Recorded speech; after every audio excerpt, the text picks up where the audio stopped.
It's not a secret anymore. I have a time machine. So I admit, recently I traveled to the Victorian era for a little stroll. It's the period that lasted for the most part of the 19th century during the reign of Queen Victoria. So I ended up in June 1899 and I watched an outing of some ladies' bicycle club. There was something that made it unusual, the way they were dressed. Yes, they were all wearing long dresses, hats, and some were even wearing corsets. I mean, when I hop on a bicycle, suddenly all the air in the world isn't enough for me to breathe. And those ladies were riding perfectly, being half squeezed. So I did some digging. Turns out that's what life was like for ladies during the Victorian era and earlier. It's no news that back in the day, women were mostly wearing skirts and dresses. Ladies from richer families who could afford it were changing dresses several times during the day, at least in the late morning and right before dinner. But there were dresses for different occasions and different parts of the day, like morning, afternoon, and evening. There were even dresses for various activities, for walking, visits, and balls. There was also a sports dress. The dresses were super long since it was considered not ladylike to show your ankles, or even worse, anything above the ankle. Next, even though they were uncomfortable and even unhealthy due to restricted breathing and damage to internal organs, the corsets were an important part of the outfit. They accentuated the hourglass silhouette, which was an idealized beauty standard back in the day, and were signaling a lady's social status. Hats were primarily used as protection from the sun, but they also demonstrated a lady's social class and authority. No wonder that wearing all that, women weren't much into sports. From a young age, they were taught to stay at home, dance, sing, play musical instruments, paint, and whatsoever. The outdoors were for men, and men were dominating sports. But things started to change. Very few women were participating in national athletic competitions. Still, there was a popular sport among women in the 1870s: pedestrianism, or competitive walking matches. You got it right, women were competing who can walk faster. In 1879, there was a walking match between two women who had to walk 25 miles. A woman named Jessie Anderson won, requiring 5 hours and 22 minutes to finish the distance. And then something happened that made women like sports: lawn tennis. The game was invented by a retired British officer in the 1860s and patented in 1874. At first, no one expected women to show impressive athletic abilities, and women were discouraged to play competitively. Dressed in their everyday long-sleeved gowns that were brushing the ground, they were just gracefully hitting the ball to the opponent. Corsets and hats were being worn too, restricting the movements and limiting sight. A bit later, women started to wear tennis aprons over their everyday dresses to protect the outfit from dirt.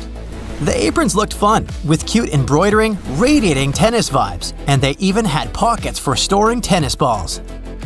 Of course, this couldn't last long. Tossing the ball to one gracefully standing in one place wasn't fun at all, so women started to move and play more competitively. So, they needed better clothes. Finally, in the mid-1880s, women's sportswear started to gain popularity, and magazines printed photos of stylish tennis outerwear. Still dresses, still long, but now several inches above the ground. What a success! In 1887, a teenage tennis sensation, Lottie Dodd, won Wimbledon wearing a freer outfit without a corset. Her older opponents started arguing that the girl had more freedom in movements since she wasn't as restricting in her clothing as everyone else was. This is probably a fair point. I wonder if Serena Williams played the same brilliant games if she was locked up in some corset. So, people started to rethink standard tennis clothing once again. In the 1890s, there were even more adaptations. Now, the dress was simplified, without any bows or ribbons, and the hats were also dropped. The color was advised to be plain white, and a typical tennis costume looked like this. Competitive play started to take off too, and the end of the Victorian era saw the first women champions in tennis. Here's a photo of the women's tennis team. Looks very different from what we know today, but it was the beginning. In 1900, Charlotte Cooper participated in the Summer Olympics and won it, becoming the first female individual champion in tennis. There were two more key style moments in women's sports style. In 1920, another tennis fashion revolution happened. A French player, Suzanne Lenglen, played at Wimbledon wearing a calf-length skirt, and she had bare arms. After that, women's tennis style got more relaxed.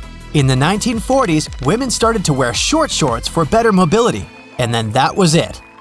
Even today, tennis dresses are still a thing, probably partly due to tradition. But now, they're made out of different materials and are way shorter, without restricting a player's movements.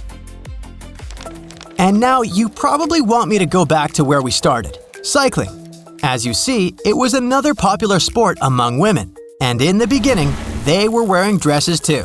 And yes, 1899 was yet the beginning of bicycling. You see, the sport isn't as old as you might think. The first ever bicycle was invented in 1817. But it looked way different than the bike we know today.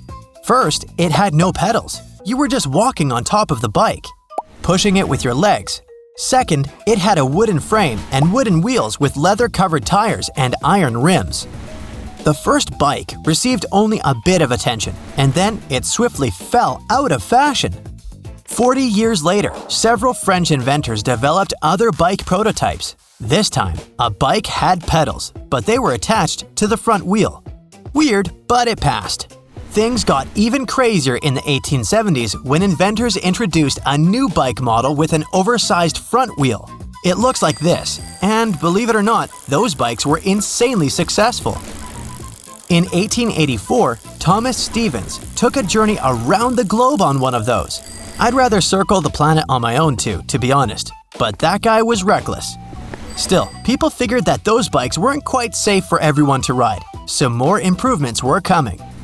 In 1885, the design was almost perfected. The wheels were now of equal size and the chain drive appeared. Shortly after, developments in brakes and tires were made, and here we are.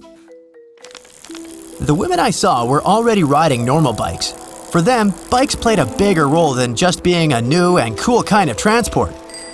Many feminists acknowledged that bikes were an important driver of the suffrage movement.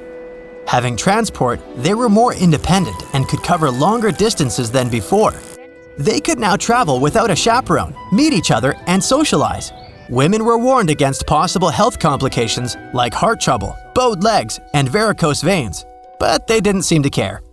At first, ladies were riding bikes wearing the same outfits we've discussed: long dresses, corsets, and hats. Bicycle models specifically for women were developed. Those had a drop frame that was very convenient for the long dresses they were wearing. There are even safety pins for riding a bike in a skirt. The front and the back of the skirt are pinned together, and voila! Soon enough, women started to take their corsets off and picked more suitable clothing to wear. Victorian dresses were dropped soon after the era ended. Bicyclists started to wear baggy undergarments called bloomers, which were way more comfortable. Bloomers even became a symbol of the suffrage movement, since many activists were wearing them back then. As they were practicing, women were also becoming more athletic. In 1895, just 11 years after Mr. Stevens' bike tour around the globe, Annie Londonderry Kopczowski became the first woman to do the same, and the journey took her 15 months. That's it for today. So hey, if you pacified your curiosity, then give the video a like and share it with your friends. Or if you want more, just click on these videos and stay on the bright side.